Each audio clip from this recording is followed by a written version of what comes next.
ఈ 14 నెలల కాలంలో మీరు అన్నారు కాబట్టి చెప్తున్నాను. 190 అత్యాచారాలు జరిగాయి. 16 హత్యాచారాలు, రేప్ అండ్ మర్డర్ 16 జరిగాయి.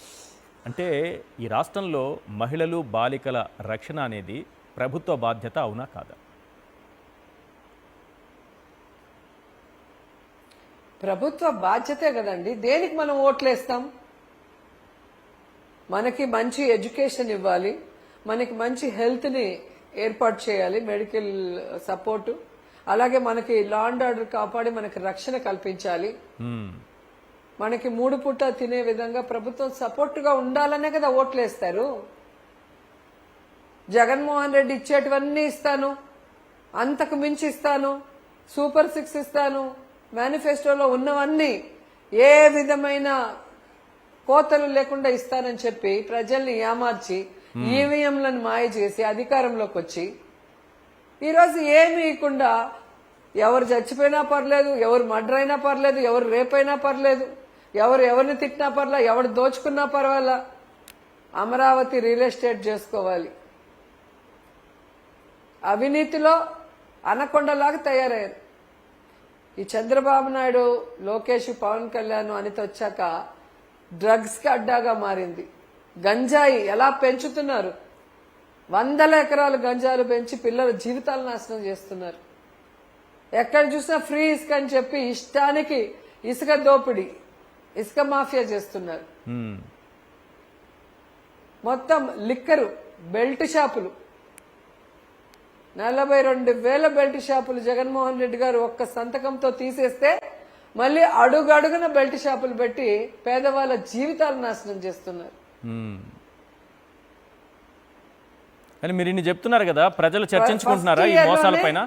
కూటమి ప్రభుత్వం 1,82,000 కోట్లు అప్పు చేశాడు. ఏమిచ్చారు చెప్పండి? ఏం వెల్ఫేర్ స్కీమ్ ఇచ్చారు? ఏం డెవలప్మెంట్ చేశారు? ఎందుకు 1,82,000 కోట్ల రూపాయలని ఫస్ట్ ఇయర్ లోనే అప్పు తెచ్చారు? ఏ రాష్ట్రంలోనే ఇంత అప్పు చేశారా? ప్రజలు చర్చించుకుంటున్నారా ఈ మోసాలు జరిగాయి, మనల్ని మోసం చేశారు, హామీలు ఇచ్చారు, ఒకటే నెరవేర్చలేదు, మొత్తం రాష్ట్రాన్ని వదిలేస్తున్నారు? ప్రజల్లో ఆ చర్చ ఉందా? గ్రౌండ్ లెవెల్లో ఏం చూస్తున్నారో వాస్తవం చెప్పండి. మీరు వైఎస్ఆర్సీపీ నాయకురాలు అనేది పక్కన పెట్టేసి వాస్తవానికి గ్రౌండ్ లో ఇప్పుడు ప్రాబ్లము అదే ప్రాబ్లము. ఎప్పుడైతే జగన్మోహన్ రెడ్డి గారు వెన్నుపోటు దినమని ఫస్ట్ ఇయర్ అవ్వగానే పెట్టాడు, మొత్తం రైతులు, విద్యార్థులు, మహిళలు రోడ్డెక్కి మాతో పాటు సంఘీభావం తెలియజేస్తూ వచ్చిన ర్యాలీలు రాష్ట్ర వ్యాప్తంగా చూసి కడుపు మండిపోయి ఏంట్రా ఇంత ధైర్యంగా బయటకు వస్తున్నారు, ఎట్లా వెళ్ళిన అణిచేయాలని చూశారు. తర్వాత జగన్మోహన్ రెడ్డి గారు రాప్తాడు వెళ్ళినప్పుడు, పొదిలి వెళ్ళినప్పుడు మీరు చూసుంటారు కదా. అవును, మొన్న చిత్తూరుకు వచ్చినప్పుడు పోలీసుల్ని పెట్టి బ్యారికేడ్లు పెట్టి వాళ్ళ నియోజకవర్గాల్లో నోటీసులు ఇచ్చి ఎక్కడైనా మీటింగ్ లో కనిపిస్తే రౌడీ షీట్ ఓపెన్ చేస్తామని అందరికి నోటీసులు ఇచ్చి విత్ నోటీస్ ఫోటోలు తీసుకున్నా జగనన్న హెలికాప్టర్ కనిపిగానే ఎలా వచ్చారో జనాలు మనం చూసాం. ఈరోజు నిన్ను మరిచిపోయామో లేదా నిన్ను నమ్మకుండా వాళ్ళు చేసిన అబద్ధపు వాగ్దానాలు, వాళ్ళ మోసంలో, వాళ్ళ మాయలో పడ్డందుకు మేము అన్యాయం అయిపోయినాం, మమ్మల్ని కాపాడని ఈరోజు జగనన్న వెనక పరిగెడుతున్నారు జనం. అంటే ఏడాదిలోనే ఇంత మార్పు ఎలా సాధ్యమైంది? జగన్ గారు చెప్పింది చేశారు.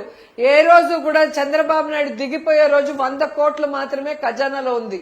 అయినా కూడా ఒక్కరోజు కూడా మనము డబ్బులు లేవు, ఖజానాలో ఏమీ లేదు, చాలా భయం వేస్తుంది, చాలా బాధగా ఉంది, చేయాలనుంది, చేయలేకపోతున్నా, ఇలాంటి పిచ్చి మాటలు ఎప్పుడు జగనన్న చెప్పలా. ఇంకా 2 ఏళ్లు కరోనా వచ్చినా దేశంలో ఏ రాష్ట్రం కూడా పట్టించుకోలే ప్రజల్ని. జగన్ గారు మాత్రమే ప్రజలకి డబ్బులు ఇచ్చి, వాళ్ళకి ఇంటికి కావాల్సిన సరుకులు ఇచ్చి, కోవిడ్ వస్తే మెడిసిన్స్ ఇచ్చి, కోవిడ్ సెంటర్లు పెట్టి, ఆరోగ్యశ్రీ కింద కోవిడ్ ని తీసుకొచ్చి ఎన్ని రకాలుగా ప్రజల్ని కాపాడుకున్నారో ఒకసారి గమనించుకోండి. దాంతోపాటు ఆయన ఇచ్చిన ప్రతి వాగ్దానం కోవిడ్ తో సహా 5 ఏళ్లు ఇచ్చాడు. నువ్వేమో ఇన్ని మాట్లాడవు, నాకు ఉన్న అనుభవం ఇంత అంత కాదని చెప్పి తీరా వస్తే భయం వేస్తుంది, చెయ్యాలనుకున్నా ఇప్పుడు చేయలేకపోతున్నా అని పిచ్చి మాటలు చెప్పుకుంటూ పిచ్చి ఇది చేస్తున్నాడు చంద్రబాబు నాయుడు. మ్మ్. నేను అడుగుతున్నాను, సంవత్సర కాలం అయిన తర్వాత కూడా అధికారం ప్రజలు ఇచ్చారనుకుంటే ఎందుకు ప్రజలకు మంచి చేయకుండా ఇంకా జగన్మోహన్ రెడ్డి గారిని తిడుతున్నావు? సిగ్గు లేదా మీకు? ఆ పార్టీలో ఉన్న ఎవరికి సిగ్గు లేదనుకుంటా. ఎవడు మీటింగ్ పెట్టినా జగన్ గారిని తిడతాడు. పదవి మీకు వచ్చింది, అధికారం మీ చేతిలో ఉంది, సంవత్సరం అయిపోతుంది, ఇంకా కూడా జనాలకి మోసం చేయాలన్న తపన తప్ప ప్రజలకు మంచి చేయాలి, చెప్పిన వెల్ఫేర్ చేయాలన్న చిత్తశుద్ధి లేదా? మీ వల్ల కాకపోతే రాజీనామాలు చేయండి, జగన్మోహన్ రెడ్డి చేతికి ఇవ్వండి. ఎలా పరిపాలించాలో, చెప్పిన మాట మీద ఎలా నిలబడాలో ఈ 4 ఏళ్లు చేసి చూపిస్తారు, ఇవ్వండి. మ్మ్.